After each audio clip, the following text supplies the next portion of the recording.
40 for Rateable Crest Titans.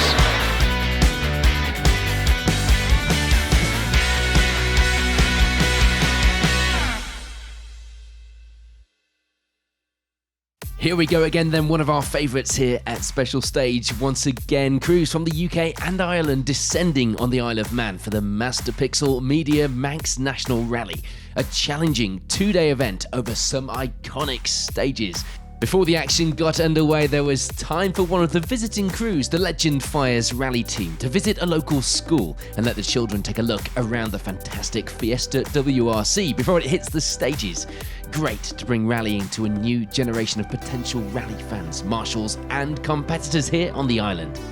The Manx National once again will be split into two sections, the National Rally and the Chris Kelly Memorial Rally, and we're going to take a look at each of those throughout this coverage.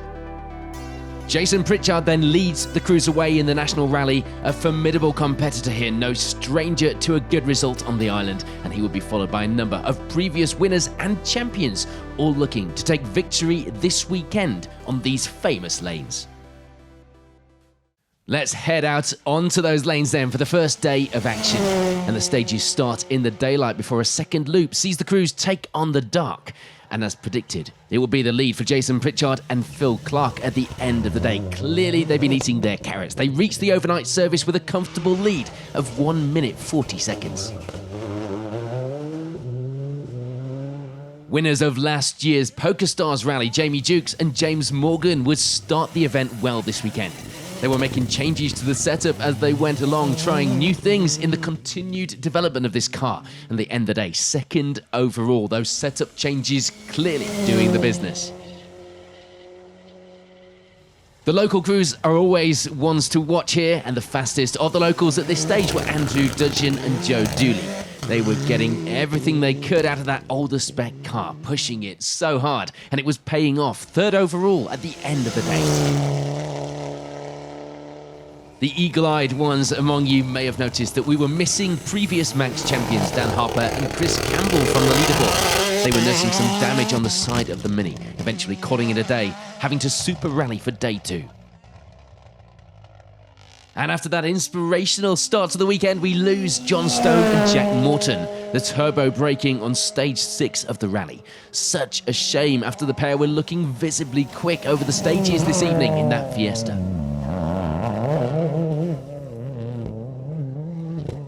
We continue with the leaderboard then, and one of the names mixing up the results would be Aaron McLaughlin and Darren Curran. This would be their first time out on the stages in the dark, and they were clearly peddling that Hyundai well. 4th place for now. It was a good, clean run so far for Alan Kirkcaldy and Cameron Fair. They were getting used to the car, building confidence rally by rally. 5th place was theirs, just 12 seconds back from the Hyundai up ahead. Hugh Hunter and Rob Fagg, though, were having a trouble-filled day. Power steering problems, brake problems, the list goes on. They'd been off a couple of times and even managed to turn the lights off at Sartfield Hairpin. But once things were running smoothly, the times were looking good. That leaderboard coming back to them, they end the day with 6th place overall. It would be a big push needed to try and get closer to the podium on day 2. Problems too for another favourite crew here, Damien Cole and Max Freeman. A clutch issue was affecting the launch control. It would be fine when it was moving, but they'd have to take a less aggressive approach to the stage starts, which would of course chip away at any advance up the leaderboard. 7th place for the pair now. Wayne Sisson and Neil Shanks, meanwhile, didn't feel that they were running 100% all of the time through the evening stages, and you need to be on it here. A little scrappy in places, and it was all contributing to them ending the day with 8th. Although with only a fraction of a second between them and Cole, it would all be to play for on day 2 of the competition. Apart from one bank jumping out in front of the Evo, their quote, not mine, everything else was going okay for Stu Bainborough and Paula Swinsko. Okay being the operative word, certainly not perfect. A few small issues throughout the evening, but at the end of the day within the top 10, and that is a good start here on the Isle of Man. And rounding out the top 10, also having a good start with Darren Atkinson and Phil Sandon. They returned to the stages this season after a number of years away, and clearly it was going very well, leading Class D and in 10th place overall.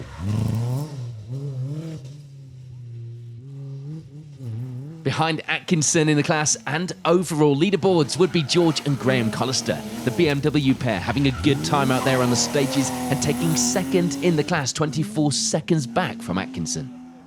Meanwhile, for Mark Jasper and Don Wyatt, it would be third in the class. They were struggling to get on terms with their competitors and the rhythm was lacking a little. A wrong tyre choice not really helping them. They do lie a little way back from our class leaders at this stage, but we've seen big things from this pair in the past and we'll be looking for more of that on day 2. Class C was set to see some giant killing this weekend, and you could almost say the C stood for crazy with the pace of these guys. Rory and Paul McCann end the day with the lead in that class in that well-pedalled and seriously underpowered Civic, the pair also lying in 12th place overall. Behind that angry little Civic in the class were Dale Furness and Sean Williams. Dale, of course, more used to being in the co-driver's seat, but showing himself to be pretty good behind the wheel as well. Road rally experience paying off through the night stages. They take second place in the class, 16th overall in the lanes for now. And third in that class would be Martin Jones and Dave Radcliffe. Another crazy pair. They were having a little problem with the brakes, although with the way that Martin drives, it makes you wonder how he even realised. 20th overall for now.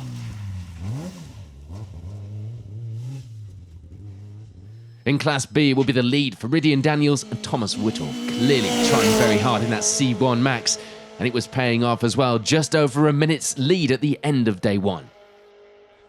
Behind Daniels on the class results would be Lee McLaughlin and Emmett Kelly, their first time out in the dark and loving it in that Civic.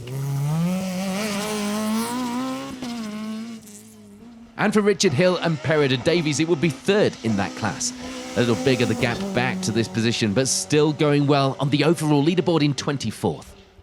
Just the one crew here to do battle for Class A honours, the Nova of William Mains and Claire Williams. They may not have had anyone to do battle with though in the class, but they were pushing on for those overall times. There'd also be a handful of historic crews out this weekend over the various classes. And in the lead of the H1 class at this stage were Desi Nutt and Geraldine McBride, the Porsche pair going well through the night. For Martin Freeston and James Luton, meanwhile, it will be the H2 class lead, 35th overall on the leaderboard in that Escort. And taking the charge in the H3 class were Martin Doherty and Kevin Flanagan in this immaculate-looking RS 1800. The pair having fun on the stages, looking iconic out there, and clearly going well to lead the class from 14th overall. It's a strong start. Another car which looks so iconic in these lanes is the classic Mini. And this weekend there would be a Mini class. Leading the way there would be Richard Ford and Neil McDonald, 46th overall, a minute's advantage in that Mini battle. That lead over Martin Melling and Lewis Griffiths. There was still some time to be made up, but they had 8 more stages in order to try for that class lead. So day 1 is complete here at the Master Pixel Media Manx National Rally. The leaderboard at the top is looking like this. Here we are then for those who have survived day 1. It's the second day of the competition here at the Manx National Rally. Let's take a look at those class and overall results. And there'd be no change for Martin Melling and Lewis Griffiths in the mini class. They couldn't overhaul our class leaders and would have to settle for second this weekend. And that, of course, means that it's victory in the class for Richard Ford and Neil McDonald. Pedaling that Mini hard, they take the victory by a comfortable margin by the end of the rally. On to H3, and there'd be no change for Martin Doherty and Kevin Flanagan. They take the win, ending the rally as the highest placed historic crew as well in 13th overall, and that is good going.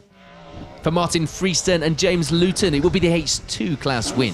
Things had gone to plan for the Escort pair. They take 28th on the leaderboard. And for Desi Nutt and Geraldine McBride, it would be the H1 victory. In that distinctive yellow Porsche, they end the rally with 32nd place overall. With nobody in the class to battle with, you could be forgiven for thinking that William Mains and Claire Williams might back off a little.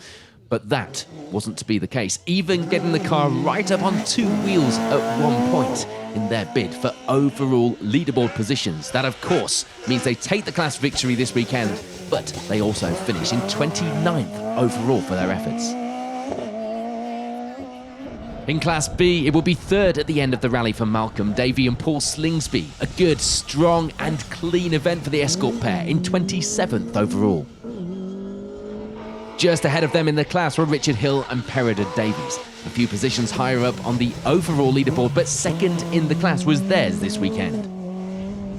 And taking that class win would be Lee McLaughlin and Emmett Kelly in the Civic. A good, strong advantage in the class by the end of the rally, up in 17th overall.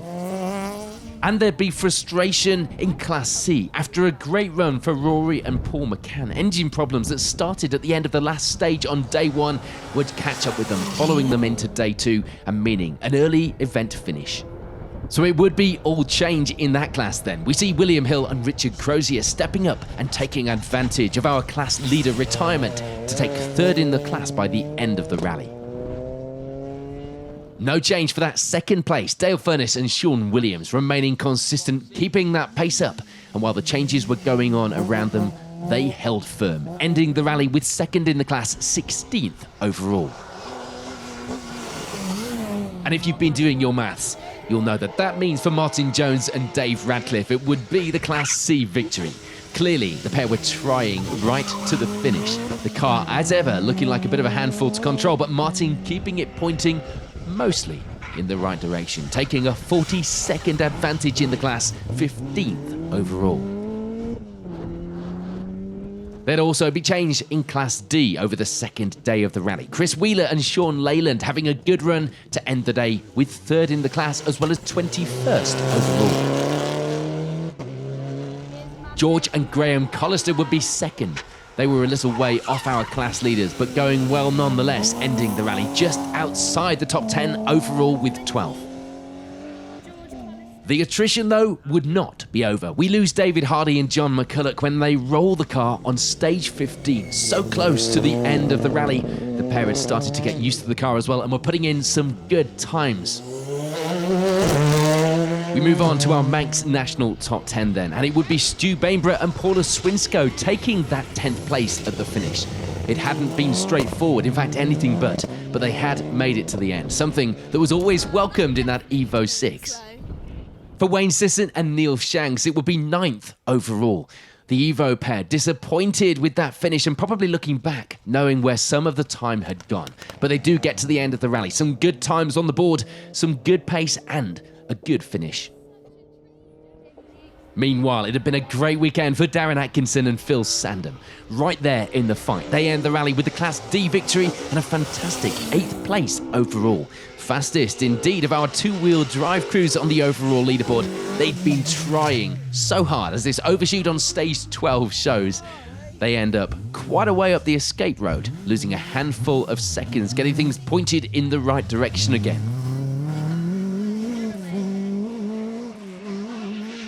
And once again, victory on the Manx National Rally would elude Damien Cole and Max Freeman. The focused WRC driver just doesn't seem to have a good record here.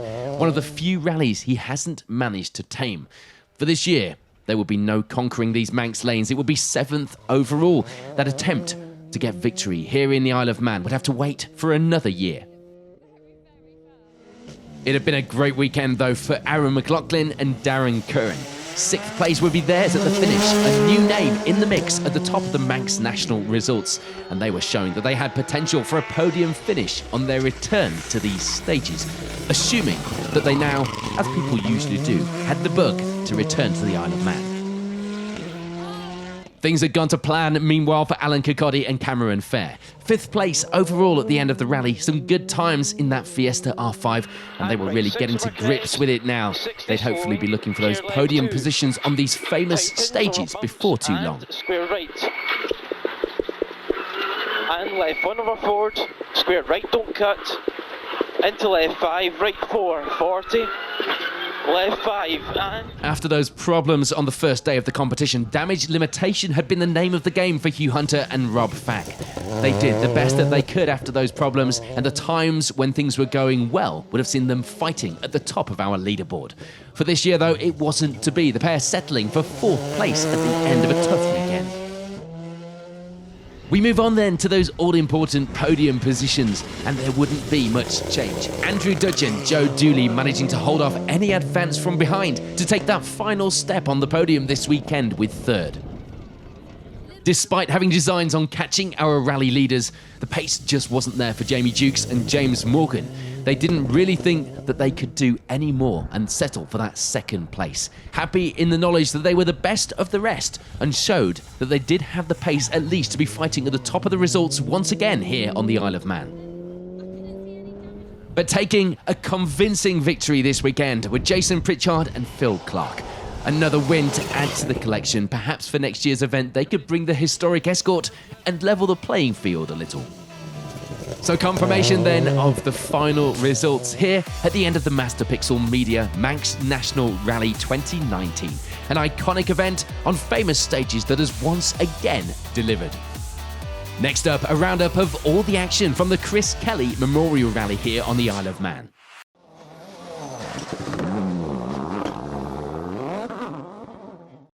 The ever-popular Chris Kelly Memorial Rally would once again run alongside the Manx National, and it would be Sean Kelly leading a varied entry away from the grandstand here in Douglas on Friday afternoon. There'd be early frustration for Kelly though. He wouldn't be the man leading the way at the end of the opening day. Problems with the Evo would see him and Kirsty Duke limping the car through the stages to end day 1, 10 minutes off the lead. That lead belonging to this man, John Devlin, Ashley Trimble alongside. Their first time here with John as a driver. Certainly not the first time for Ashley though, who lived on the island for many years. This pair will be leading at the end of the day with a comfortable advantage. 5 right, 40. For Ian Chadwick and Kevin Horgan, it would be 2nd. They were happy with their overall times, although a couple of stages they felt like they could have done a little better. They do lead the way though in Class E at this stage. And it would be the Class D lead for Ross Tunney and Brian Stubbs at this stage, the BMW pair taking the final step on the podium, going into the overnight service. A bit too much drama for this crew. A few spins and overshoots for Matt Pearce and Ian Meakin would see them just missing out on the podium positions with 4th. Still, they were enjoying the stages and entertaining the spectators, lying 2nd in Class C. 2nd place in Class E, meanwhile, would belong to Steve Ormond-Smith and Charlotte Schindler. Things were going well for the pair, with 5th place on the overall leaderboard. Steve back in the Evo after competing in selected rounds of the Fiesta ST Trophy in the BTRDA Gravel Championship. Neil Morgan and Sean Hughes would be another crew to be having an eventful weekend so far. They spun and ended up clipping a bank. Not many seem to be getting through without incident this evening. They end the day though with 6th place overall. 3rd in Class C, not bad for a bit of damage limitation. For Jeff Roberts and Terry Martin, it would be 7th. The pair lucky to even make it to the end of day 1 though. Caught out on some standing water and spinning the Darien into a bank. Luckily, not really causing any damage, and they are able to continue into day 2. Our Class B leaders at this stage will be Michael McKenna and Ryan Swain. A great start in the class for the pair in that Astra, 8th place on the leaderboard. And highest of our historic runners at this stage will be Chris Hees and Rick Sutcliffe. They take the lead in H1 as well as 9th overall in the BMW. Rounding out the top 10 at the end of the first day of the competition will be Max Bradshaw and Stephen Christian. 10th place overall, 3rd in the class for the Evo pair. An eventful, tumultuous you might say, first day here on the Chris Kelly Memorial Rally in the Isle of Man. Here is the leaderboard so far. On to the afternoon stages then, and there'd be changes in Class A. Mark Smith and Callum Cross ending the rally with 3rd in the class. There'd be a place gained as well for Ben Kermode-Reeder and Anthony Krellin. With the loss of Kaylee Cannell, they step up to take 2nd in the class, as well as 22nd overall. And keeping hold of the lead in the class to the finish were Stephen Johnson and Stephen Butler. Class A victory for the pair, 19th overall.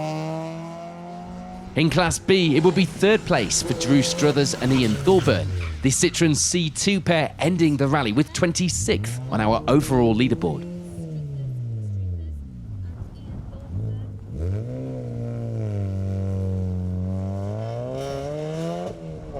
A few places ahead of them overall and just ahead in the class were Jez Hill and Derek Kelly, second in Class B, 21st overall. But taking victory in the class were Michael McKenna and Ryan Swain. They end the rally with 15th place overall, as well as that Class B victory. In Class D, it will be third for David Clucky and Jess Quirk, 20th overall for the pair. A 1-minute penalty not affecting their overall results, but not helping their progress. On to the Chris Kelly top 10 then, and it would be Ben Lyon and Jack Cordat rounding out the top of our leaderboard. The Proton pair taking third in Class C as well with that position. For a hard-charging Derek Blythe and Neil Bye, it will be third in Class E this weekend, finishing with a respectable 9th overall for their efforts in that Impreza. Chris Hees and Rick Sutcliffe still lead the way in our historic cruise. They take the H1 class victory as well as an 8th place overall finish in the BMW. And it would be a good run in the new car for Mark Holmes and Craig Simkis. They take the Class F victory, being the only ones in the class and taking 7th overall in the process. Despite all of the problems, it would be a good, strong finish at the end of the day for Sean Kelly and Kirsty Duke. Second in Class E for the Evo pair, 6th overall, not a bad climb back up the leaderboard. No more incidents to report for Jeff Roberts and Terry Martin in the Darien. They reached the finish with 2nd in Class D, 5th place overall despite that scare earlier in the day. The rest of the positions would hold firm, no change at the top of our results. Matt Pearce and Ian Meakin would continue to hold on to 4th place. Of course, they ended day 1 with that position and they take 2nd in Class C at the end of day 2 with that result. On to the podium places then, and it would be 3rd for Ross Tunney and Brian Stubbs. A strong result for the pair, who also take the Class D victory with that result in the BMW. For Ian Chadwick and Kevin Horgan, it would be victory in Class E. The Subaru pair making it to the end of the rally with 2nd place overall.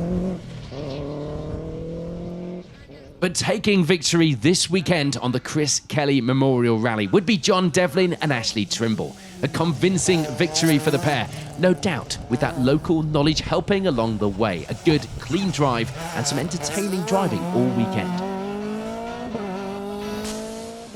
Confirmation then of the final results here in the Chris Kelly Memorial Rally for 2019.